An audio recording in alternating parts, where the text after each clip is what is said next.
सासेबो नागारनाय नङा तिरुपुराव थानाय तामिलनाडुनि जेसेबां बर'फोर दं हिन्जाव लानानै खारखुमा फैनाय साफा साफा नागेर हमनानै दिहुनबाय थागोन जोङो दिनै मोनलायबाय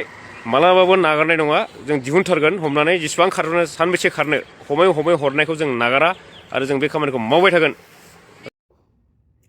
मोनसे न'खरनिफ्राय सानै बिजावजालि मोनसे समावनो खेबसेनो खारनाय गोमानायखौ ससियेल मिडियानि थ्रुयैनो फोरमायदोंमोन न'खरनि मानसिफ्रा आरो दिनै ससियेल मिडियानि थ्रुयैनो मोनफिननायखौबो फोरमायनाया जेबो गोरोन्थि जाया होननानै आं सानो। न'खरसेयावनो सानै बिजावजालि खारनाय ना बिदा फंबायनि हिनजावखौ बिजावजालि होना होमबा थ' न'खरसेयावनो गंसे न'खरावनो मोनसे समावनो एखे लोगोसेनो बिजावजालि खारनाया जोबोद दुखुनांथाव न'खर गारना खारनाया ससियेल मिडियानि थ्रुयैनो निउसाव होदों नङा होमबा निउसाव होनायलाय गोबाव सान जालांबाय बारा माहिनाबो जायाखै थांनाय मासफोरावनोमोन खोमा न'खरसेयावनो बिजावजालि सानैबो ना खारदों थ' बेखौहाय दिनै बेसेबांबा एसे सान जालांबाय थांनाय मासाव नालाय मास मोनसे देर माससोनि उनावहाय दिनै मोनफिनबाय एबा मैया मोनफिनबाय तामिलनाडुआवहाय जाय बेंगलर बड' वेलफेयार एस'सिएशननि मावथिगिरिफोर नंगौ बिथांमोनाबो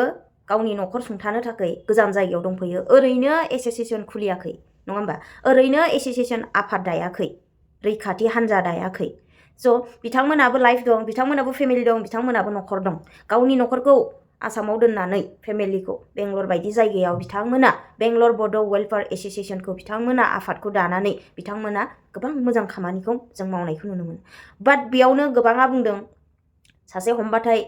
सानै हमबाथाय 1,50,000 बेफोरबायदि मोनो गोबां बानसावनाय बाथ्रा बुंदों आरोना बाट आं बिनि सायाव फंनैसो बुंगोन बेनो बाथ्राया मेन पइन्टआ बिथांमोना गावनि डिउटिखौ गारनानै बिथांमोना गावनि न'खरखौ गारनानै गुबुन जायगायाव डिउटि मावनो फैदों एबा मोनसे आफाद दाफैदों जोङो बिथांमोनखौ सापर्टसो होनो नांगौ मानो होनोब्ला बिथांमोनाबो गावनि न'खरखौ सुंथानो थाखाय गोजान जायगायाव थाफैनानैब्लाबो मोनसे आफाद दानानै दिनै मोजां खामानि मावनायखौ दिन्थिदों ससियेल मिडियानि गेजेरजों दानि जुगाव बयबो नुयो बयबो मिथियो नङा होमबा बाट बेयावनो आं बुङो नंगौ खोथाया जियानो जा नोंथांमोना हानायमानि जाय न'खरनिफ्राय माने सापर्ट खालामदों एबा एसे एनै रां होदों बिथांमोनाबो गावनि पकेटनिफ्राय बिदिब्ला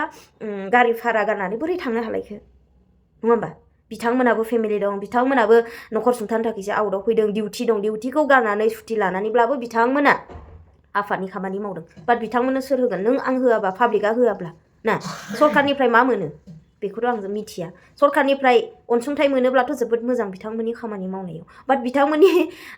मा होनो एसे एनै हरनायखौ जोंनि मानसिफ्रा मेगन सानाय बेफोरबायदि बाथ्रा बुंनायखौ हामजाया आरोना नंगौ माथो गोबां ससियेल मिडियानि गेजेरजोंबो जों नुनो मोनो उमुखाखौ हमनो हायोबा 10,000 मोनगोन 20,000 मोनगोन 30,000 मोनगोन होननानै पस्ट होनायखौ जों नुयो बाट बे बाथ्रायाबो थार दि हमनानै होनो हायोब्ला एसेबां मोनगोन होननानै बिथांमोना बुंनाय बेबायदि बुंनानै पस्ट होयो एबा बुङो बाथ्रा बुङो अब्ला बिथांमोन बायदि आफादाव मावनाय मानसिफोरनो मदद होनानै बिथांमोननिफ्राय हेल्प लायोब्ला बेसेबां बिथांमोनाबो प्रफिट दङ नोंथाङाबो मोननो गोनां मानसिखौ मोनगोन नङा होमबा बाट मा होनो बेबायदि नेगेटिभ कमेन्ट्स होनो नाङा जों गावजों गाव सापर्ट होनांगौ बिथांमोनाबो नंगौ न'खर दङ बिथांमोनाबो गावनि पकेटनिफ्राय बेसेबांथो गारनानै गुबुनखौ हेल्प होनो नङा होमबा बिथांमोनाबो पकेटनिफ्राय खरस थांगोन आरो बेंगलर बायदि जायगायाव लोंनाय दैनिफ्राय लानानै बायनो गोनां जायो मैगं थाइगंनि दामा ओजोंहाय बेसेबां दाम बेयावहाय 3 गुन दाम गोबां मा होनो खरस जायो बेंगलराव थानायफ्रा गोबां बिराद खरस जाखायो आरोना बेयाव जानाय लोंनायावनो गोबां खरस थांबावो आरो फेमिलिखौथ' बुंनोनो नांलिया स' बेनिखायनो बिथांमोन खामानि मावनायखौ नोंथांमोना मेगन सानो नाङा एबा दुखु मोननो नाङा एबा जेलवेस जानो नाङा नङा होमबा हानायमानि जों बिथांमोनखौ सापर्टसो होनांगौ जि दङब्ला डनेट खालामोबा मोजांसो बिथांमोननि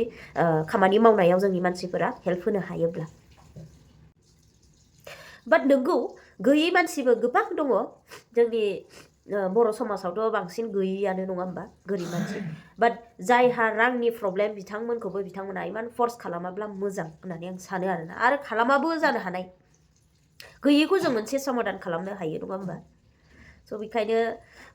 कमेन्ट खालामनायनि सिगां एसे सानोब्ला मोजां आरोना जाय आफादा खस्थ' खालामदों बिथांमोना मेंनाय उन्दुनाय गैयै रेस्ट गैयै बिथांमोना खस्थ' खालामदों दै बिथांमोनाबो गोबां खस्थ' खालामदों तामिलनाडु बायदि जायगायाव ना हरसे लायो तामिलनाडु बायदि जायगायाव मा हरनि 9टासोआव गाखोबा फुङावसो मोनहैयो थिग बेबायदिनो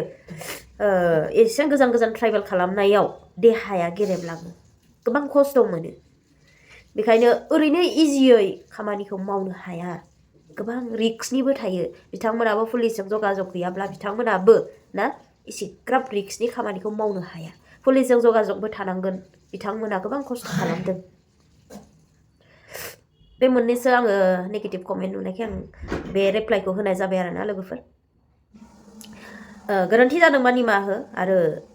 आंबो गोबां रोंनो सम दंबावो सोलोंनो सम दंबावो आंहाबो रोंनांगौ रोङैफोरखौ फोरोंहरलायदो आरो रोंनायखौ नाजावदो जानायखौ नाजावदो आरो गोरोन्थि जानायखौ निमाहा होदो थेंक इउ स' माच आंनि गोसो गोरबोनिफ्राय